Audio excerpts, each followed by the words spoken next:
Hey everybody, Scott Luton with Supply Chain Now here in Las Vegas at Manifest 2025. It is the center of the universe for all things supply chain, at least this week. And I've got a wonderful guest I'm going to be talking to here today. I want to introduce you to Cherie Brinkerhoff with Ryder. I said Cherie, it's Cherie. Cherie, that's all right. Cherie, how you doing, Cherie? I'm good. Thanks for having me here. Wonderful to see you. And I was sharing earlier with you pre-interview. I grew up with a Cherie and a neighbor. Their family was from New Orleans, and I think you're the first Cherie I have met since. I still have never met a Cherie. Oh, really? Mm-hmm. I've heard of them, but never met one. Records are being broken. All right, let's talk supply chain. I've really enjoyed to get to know you a little about your career prior to meeting you here. Intriguing career. Get this, folks. Prior to joining Ryder, you ran in-house supply chain for a tech company, and now you're doing big things, of course, on the 3PL side. Mm-hmm. So all of that gives you a unique experience and expertise to talk about really both sides of the table, including to outsource or not to outsource. A lot of folks think it can be really scary when it comes to outsourcing supply chain. But Cherie is here to tell you, we've got 3 observations that from your expertise and experience that I think is going to have folks knowing that it's not quite as scary as they may be thinking. What's the first one?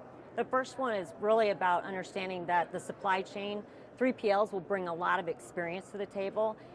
When I first had to decide to outsource, the first thing that I realized that made it less scary was recognizing that it's all about cultural fit. So a lot of 3PLs will bring pricing, et cetera, to the table. Think of it as hiring your next employee. You're hiring that 3PL to be an extension of your supply chain. You're looking for them to be that trusted partner of yours. They're actually a really intricate part of what it takes to get your business evolving. So working with someone that's very experienced can bring a lot to the table for you, and cultural fit. I think all of those will help make it less scary. Cherie, I love that. And I love the selection advice you're offering up, right? Because beyond the expertise and the multi-market, multi-sector experience that the right 3PL can bring, which is valuable in and of itself, when you really pay attention to make sure it's a good cultural fit for your organization and what we're trying to do, your chances of winning, a little poker reference, are a lot higher, right? Yeah, absolutely. All right, so that's just the first one. What's number 2, especially related to continuous improvement? So when you think about using a 3PL versus your own supply chain, a 3PL can draw on a vast amount of resources. So I think about Ryder, for example, and throughout our network in North America, we have continuous improvement engineers, we have best practice sharing, et cetera, and we are invested in being able to bring that where a company who is trying to operate their own supply chain will not have or may not have those resources to tap into. Yeah. So that's where a 3PL can really bring something to the table for a customer. And let's face it, if we're not continuously improving, we're not playing the game right? You get left behind, that's right. All right, so folks, we're taking the fear out of outsourcing your supply chain with Cherie here. All right, what's number 3? So number 3, I will tell you, this is the biggest one I think a lot of people don't think of, and that is that when you're a customer or let's say a company deciding whether or not you should outsource, you're typically in the retail industry or healthcare industry or you're in the tech industry. Well, the 3PL like Ryder, we have a vast experience with all of the industries. And what a lot of people may not realize is that even if you're in the healthcare industry, let's say, we can draw on experiences that we learned in the tech industry and the retail industry and bring those advantages and bring those advancements into your supply chain. So there's a lot of opportunity there using a 3PL. Cherie, I'm with you. And you know, over the course of my career, I've had tons of conversations just like you.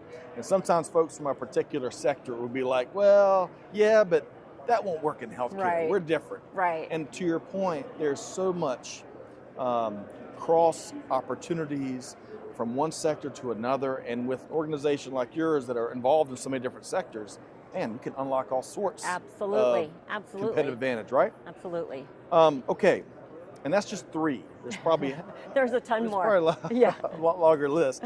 Let's finish up with some good news. Folks out there know I love good news, right? I try to share a Friday morning, deliberate, intentional good news message every week. Some weeks are tougher than others, right? But 2025 here, February here in Vegas, of course, when we're recording this. No shortage of opportunities, no shortage of challenges, right? That's for sure. It's what we're in, right? Yeah. Comes with the territory. But with a cup half full in mind, what is one thing about global supply chain that really excites you here in 2025? I'm personally really excited about what's happening with AI.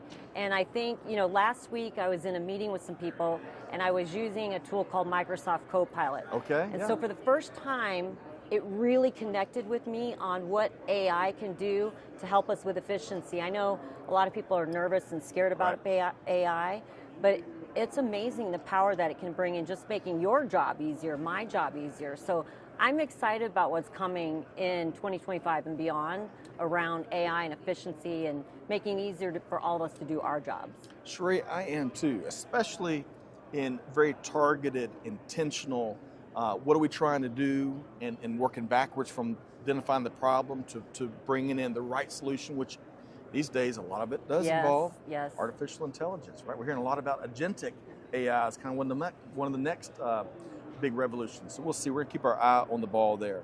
Lots and lots of opportunities here in 2025. Cherie Brinkerhoff with Ryder. How can folks track you down if they want to keep lessening their fear when it comes to outsourcing and other things? I would love to connect with anybody on that. You can reach me, Cherie.Brinkerhoff, in LinkedIn or at our website at Ryder.com. Happy to talk to anybody about this opportunity. Outstanding. Find Cherie on LinkedIn.